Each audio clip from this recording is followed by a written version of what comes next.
अस्सलाम वालेकुम जनाब, मैं हूं समर अब्बास। आप मेरा डिजिटल चैनल देख रहे हैं। तो इस वीडियो के अंदर हम बात करेंगे, एक तो जो मैंने पिछली वीडियो के अंदर बात की थी, कुछ कौमी मुफाहमत के वाले से कोशिशें हो रही हैं। इलेक्शन से पहले पहले मुफाहमत के नाम पर एक सियासी ड्रामा रचाया जा रहा है कि जिसमें कुछ अहम मुलाकातें हुई हैं। जिस तरह से कल मुलाकात हुई मौलाना फजल रहमान साहब के साथ पाकिस्तान तहरीक इंसाफ की लीडरशिप की, PTI के एक बहुत ही बड़े रहनुमा की एक और बहुत ही अपने शदीद तरीन सियासी मुखालिफ से एक और मुलाकात होने जा रही है। और PTI के एक बहुत ही सीनियर बंदे की मियां नवाज शरीफ के साथ मुलाकात होने जा रही है आने वाले दिनों में।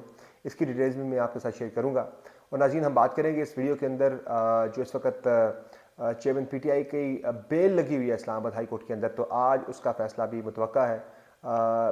फैसला क्या आने वाला है तहरीक इंसाफ के लिए एक अच्छी खुशखबरी भी है, लेकिन एक बुरी खबर भी इसके साथ होगी, वो मैं आपके साथ शेयर करूंगा। लेकिन अच्छी खबर चेयरमैन PTI के लिए हो सकती है बेल के वाले से। फिर नाज़रीन, हम इसमें बात करेंगे चेयरमैन PTI के दीगर कौन से केसेस हैं, उनका स्टेटस क्या है, वो बड़े इंपॉर्टेंट केसेस हैं। इलेक्शन कमीशन के वाले से भी मैं आपके साथ एक अहम खबर शेयर करूंगा। तो सबसे पहले हम बात करते हैं इस वीडियो के अंदर जो हमने बात की थी कि कौमी मुफाहमत के वाले से आने वाले दिनों में जो अहम चीज़ें होने जा रही हैं, उसमें एक तो मैंने बताया कि कल जिस तरह मुलाकात हुई असद कैसर साहब, अली मोहम्मद खान साहब की मौलाना फजल रहमान के साथ, ये बिल्कुल भी गैर मुतवक्का चीज़ है पाकिस्तान तहरीक इंसाफ की कारकुनान के लिए, पाकिस्तान तहरीक इंसाफ की लीडरशिप के लिए कि मौलाना फजल रहमान के साथ मुलाकात हो। वो फजल रहमान के जिन्हें इमरान खान जो है वो बड़े ही बुरे और बड़े सख्त अलकाबात से पुकारते रहे, लेकिन अब उन्हीं मौलाना फजल रहमान साहब के साथ पाकिस्तान तहरीक इंसाफ की लीडरशिप जाके मिली, उनकी इमामत में नमाज पढ़ी। तो जनाब, अब जो अगला काम होने जा रहा है उसमें पाकिस्तान तहरीक इंसाफ की जानिब से इत्तलात जो हैं, ख़बरें ये हैं, हफीज़ुल्लाह न्याजी साहब ने खबर दी है कि उनकी बात हुई थी, जो कि आरिफ अलवी साहब से उनकी मुलाकात हुई थी। तो हफीज़ुल्लाह न्याजी साहब ने यह खबर दी है कि आने वाले दिनों में आरिफ अलवी साहब, प्रेसिडेंट आरिफ अलवी साहब मियां नवाज शरीफ के साथ एक मुलाकात करने जा रहे हैं। ये बहुत बड़ी खबर है, ये बहुत बड़ी सियासी डेवलपमेंट होगी अगर आरिफ अलवी साहब मियां नवाज शरीफ के साथ मुलाकात करते हैं। चूँकि कल के जो इंटरव्यू कल हुआ, परसों जो हुआ था हामिद मीर साहब के प्रोग्राम में आरिफ अलवी साहब का, उसमें आरिफ अलवी साहब ने ये बात की थी कि मियां नवाज शरीफ की तरफ से जो बयान दिया गया है मीनार पाकिस्तान जलसे में, इमरान खान को रीच आउट करने का, तमाम सियासतदानों से राब्ते करने का, ये एक बहुत खुशाइंद है, ये एक अच्छा फ़ैसला है। इसको सपोर्ट किया था, अप्रिशिएट किया था आरिफ अलवी साहब ने।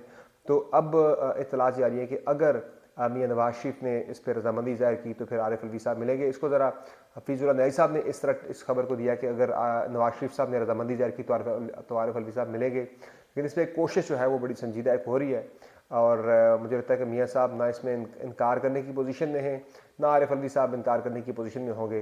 दोनों को मिलना पड़ेगा, आगे एक साथ बैठना पड़ेगा। लेकिन दोनों के एक साथ बैठने से, चूँकि आरिफ अलवी एक ऑफिशियल, एक बहुत बड़ी पोजीशन है उनके पास, रियासत का सबसे बड़ा ओहदा उनके पास, अगर वो मिलते हैं तो ये पाकिस्तान तहरीक इंसाफ के लिए थोड़ा सा नहीं बल्कि ठीक ठाक किस्म का एक डैमेजिंग मैसेज होगा पाकिस्तान तहरीक इंसाफ के लिए। ये प्रेसिडेंट ऑफ द कंट्री जाके एक सजा याफ्ता बंदे को मिल रहे हैं। तो PTI का जो बयानिया है, बाकी चीज़ें हैं, वैसे भी खान साहब जो हैं वो थोड़े से नालां हैं आरिफ अलवी साहब से, लेकिन इस पर फिर लगता है कि आरिफ अलवी साहब के या तो मामलात बहुत ख़राब हो जाएंगे या पाकिस्तान तहरीक इंसाफ के मामलात बहुत ज़्यादा ख़राब हो जाएंगे। बाकी जहाँ मौलाना फजल रहमान साहब जैसे सख्त तरीन सियासी मुखालिफ से जाके तहरीक इंसाफ की लीडरशिप ने मुलाकात कर ली, उनके पीछे नमाज भी पढ़ ली है, लगता है उनकी इमामत में सियासी नमाज भी शायद अदा करने का कोई इरादा हो रहा है। तो इससे मुझे लग रहा है कि शायद आरिफ अलवी साहब की और नवाज शरीफ साहब की मुलाकात आने वाले दिनों में हो जाएगी। बाकी जो मैंने बात की आपसे कि एक इस मुलाकात के अलावा चेयरमैन PTI के हवाले से कुछ अच्छी खबरें सामने आ सकती हैं, और वो अच्छी खबर ये है कि इमरान खान के लिए का जो साइफर केस इस वक्त ज़ेर बहस है, इस्लामाबाद हाई कोर्ट में उनकी बेल लगी हुई है। इस पर फैसला जो है तकरीबन 16 अक्टूबर को गालिबन महफूज किया था chief justice Islamabad high court justice Aamir Farooq ने। और उस केस के अंदर अब इत्तलात जो हैं कि इत्तलात क्या हैं, अंदाज़ा है, और लीगल एक्सपर्ट्स जो हैं बड़े बड़े, उनका ये कहना है, मेरी जिनसे बात हुई है वो ये बताते हैं कि इस केस में बहुत ज़्यादा इम्कान है कि इमरान खान को बेल मिल जाएगी। ज़ाहिर है एक बैलेंस आउट तो करना है सारे मामले को, एक बैलेंस आउट तो करना है। जो तासुर इस वक्त बहुत ज़्यादा बन रहा है, बड़ी एक स्ट्रॉन्ग एक फीलिंग आ रही है, बड़ा स्ट्रॉन्ग एक तासुर बन रहा है, इंप्रेशन बन रहा है, और है भी इसमें काफ़ी हद तक तहरीक इंसाफ का गिला जायज़ भी है कि जिस तरह से पहले तोशाखाना केस के अंदर बहुत ही तेज़ रफ्तारी के साथ ट्रायल चला और उसमें इंसाफ के बहुत से तकाज़ों को जो है वो नज़रअंदाज किया गया। अब जो साइफर केस के अंदर सज़ा होने जा रही है इमरान खान साहब को, इसमें भी नज़र आ रहा है कि बड़ा जो है तमाम जो शिकवे हैं पाकिस्तान तहरीक इंसाफ को, उन्हें एंटरटेन नहीं किया जा रहा। جس طرح سے جیل ٹرائل ہو رہا ہے، جیل کے بجائے اوپن ٹرائل کی پاکستان تحریک کے ساتھ درخواست کی تھی، وہ نہیں مانا گیا. پھر فردہ جرم روکنے کے لیے پاکستان تحریک کے ساتھ نے درخواست کی، وہ انٹرٹین نہیں کی گئی، بلکہ اس میں کہا گیا جی کہ اس ٹرائل کو شفاف رکھنے کی کوشش کی جائے، شفافیت کو جو ہے ملحوظ خاطر رکھا جائے متعلقہ کورٹ کی جانب سے. بس اتنا کامنٹ دے دیا گیا چیف جسٹس اسلام آباد ہائی کورٹ کی طرف سے. اور اب جو ہے بیل کا معاملہ ہے، ایک لیگل رائٹ ہے، عمران خان ہو یا کوئی بھی ہو اس کا لیگل رائٹ بنتا ہے کہ اسے بیل دی جائے. تو بیل کے والے سے اطلاعات اور اندازے یہ ہیں کہ آج عمران خان کو سائفر کیس میں بیل مل جائے گی. لیکن سائفر کیس میں بیل ملنے کا مطلب یہ نہیں کہ عمران خان صاحب باہر آ جائیں گے، بلکہ اطلاعات یہ بھی ہیں کہ عمران خان کی نیب کے 2 کیسز کے اندر، ایک توشہ خانہ کا کیس نیب نے بھی بنا رکھا ہے، اور دوسرا 190 ملین پاؤنڈ کا کیس جو ہے اس میں بھی عمران خان کی گرفتاری جو ہے نیب نے وارنٹ جاری کیے ہوئے، عمران خان کے وارنٹ بحال ہیں. تو ان دونوں کیسز کے اندر عمران خان کی گرفتاری ڈال دی جائے گی. اب اس میں ایک ٹیکنیکل پوائنٹ ہے، بڑا ٹیکنیکل پوائنٹ ہے، وہ یہ ہے کہ اگر نیب کسٹڈی میں لیتا ہے، پھر نیب عمران خان کی کو اپنی کسٹڈی میں لے کے جائے گا، ان سے تفتیش کرے گا، تو ان کا پھر جوڈیشل ریمانڈ نہیں ہوگا، بلکہ ان کا فزیکل ریمانڈ جو ہے وہ نیب کو لینا پڑے گا متعلقہ نیب کورٹ سے. تو اس میں جناب اب ایک تھوڑی سی ٹرکی سچویشن یہ بن سکتی ہے کہ اس وقت عمران خان کو الیکشن کمیشن کے اندر پیش نہیں کیا گیا، عدالت کے اندر پیش نہیں کیا جا رہا کہ عمران خان کی جان کو خطرہ ہے. حالانکہ یہ الگ بات ہے کہ پاکستان تحریک انصاف کی لیڈرشپ اور عمران خان کی بہن اور ان کی اہلیہ جو ہیں وہ بار بار کہہ رہی ہے کہ عمران خان کی جان کو جیل کے اندر خطرہ ہے، لیکن کہا جا رہا ہے کہ جیل میں عمران خان محفوظ ہے اتھارٹیز کی جانب سے، حکام کی جانب سے. تو اب کیا عمران خان کی اگر بیل ہو جاتی ہے تو انہیں کیا نیب کی کسٹڈی میں دے دیا جائے گا، چونکہ پھر وہ نیب والے اپنی حراست میں رکھتے ہیں، اپنے نیب کے متعلقہ اسلام آباد کا جو ان کا آفس ہے وہاں رکھتے ہیں، میلوڈی والے میں یا کہیں اور لے کے جاتے ہیں. اس میں پھر یہی ہے کہ نیب کو پھر ان کی کسٹڈی لینی پڑے گی. یا پھر دوسری اس پہ پاسبلٹی یہ ہو سکتی ہے کہ جس طرح سے اسلام آباد ہائی کورٹ کے نیچے کام کرنے والی جو سائفر کورٹ ہے، یعنی کہ جو آفیشیل سیکریٹ ایکٹ کے تحت بنی کورٹ ہے، وہ سائفر کیس کے اندر جا کے جس طرح جیل کے اندر سماعت کر رہی ہے، تو پھر یہ بھی ہو سکتا ہے کہ نیب کے جو تفتیشی ہیں وہ جیل کے اندر ہی جا کے عمران خان کے سے تفتیش یا پوچھ گچھ کر سکیں. لیکن مجھے لگتا نہیں، چونکہ یہ تو جوڈیشل ہونے کے بعد بندہ جیل میں جاتا ہے، تو اگر کسی بندے کا ریمانڈ لیا جاتا ہے تو پھر وہ جیل میں نہیں ہوتا. لیکن یہ ایک نئی مثال قائم ہو جائے گی اگر ریمانڈ کے دوران بھی. میرے علم میں ایسی کوئی مثال نہیں ہے، میں بھی ایسی کوئی مثال پہلے ہو بھی، لیکن میرے علم میں ایسی کوئی مثال نہیں ہے کہ جیل کے اندر ہی کوئی بندہ فزیکل ریمانڈ پہ ہوتے ہوئے جیل کے اندر ہو.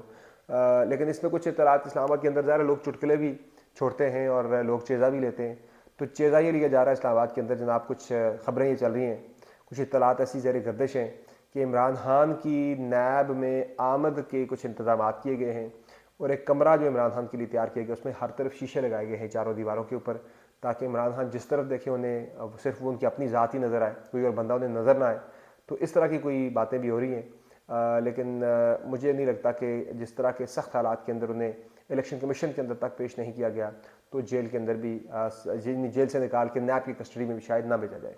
باقی اس کے علاوہ جو میاں نواز شریف کی ملاقاتیں جو ہیں ہونی ہیں آصف زرداری کے ساتھ بھی، جو ان کی بیل بحال ہوتی ہے تو فوری طور پہ ان کا آصف زرداری کے ساتھ رابطہ بھی ہوگا، آصف زرداری کے ساتھ ملاقاتیں بھی ہوں گی. تو یہ مفاہمت کی جو ایک ٹرین ہے وہ اپنے ٹریک کے اوپر فلی بڑی تیزی کے ساتھ بھاگ رہی ہے. تو اب یہ مفاہمت ہے، یہ مفاہمت کے نام پہ ایک بڑا فراڈ ہونے جا رہا ہے. فراڈ کس کے ساتھ ہوگا؟ ظاہر آبویسلی ایک ہی جماعت کے ساتھ ہو سکتا ہے، باقی جماعتوں کے ساتھ تو نہیں ہونا، باقی سب تو بینیفیشری ہیں سارے حالات کے. تو یہ اپڈیٹس تھیں آج کے دن کی. دیکھتے ہیں کہ آج سائفر کیس کے اندر عمران خان کی بیل ہوتی ہے یا نہیں ہوتی. بیل ہوتی ہے تو ساتھ ہی ظاہر ہے دوسرے کیسز کے اندر گرفتاری ڈالتی ہے. بلکہ باقی آج کا دن ایک اور بھی اس میں امپورٹنٹ ڈیولپمنٹ ہونے جا رہی ہے، وہ یہ ہے کہ جسٹس مظاہر اکبر نقوی کے خلاف سپریم جوڈیشل کونسل میں ریفرنس پر سماعت ہونے جا رہی ہے. اور اس ریفرنس میں جو سینئر جج ہیں سردار طارق مسعود صاحب، ان سے رائے مانگی گئی تھی، تو انہوں نے اپنی رائے کے اندر لکھا تھا کہ ریفرنس تو بنتا ہے ان کے خلاف، تو شو کاز جاری کرنے کا انہوں نے کہا تھا. تو آج دیکھتے ہیں کہ سپریم جوڈیشل کونسل نے شو کاز جاری کرتی ہے یا پھر ریفرنس کو خارج کر دیتی ہے. تو آج سپریم جوڈیشل کونسل کے اندر یہ اہم ترین معاملہ جو ہے جسٹس مظاہر اکبر نقوی کا، وہ بھی سنا جائے گا، اس پہ بھی فیصلہ متوقع ہے. تو یہ آج کی اپڈیٹس. اس میں مجھے آپ سے ایک جاتے جاتے ریکویسٹ ہے کہ اگر آپ نے چینل تک سبسکرائب نہیں کیا اسے سبسکرائب کریں، ویڈیو کو لائک کریں اگر پسند آئے، اور اپنا کامنٹ سیکشن میں فیڈ بیک ضرور دیں، اور تمام ویڈیوز کی اپڈیٹ حاصل کرنے کے لیے بیل آئکن پریس کرنا نہ بھولیں. تب وہ خیال رکھیے گا، اجازت دیجیے، خدا حافظ.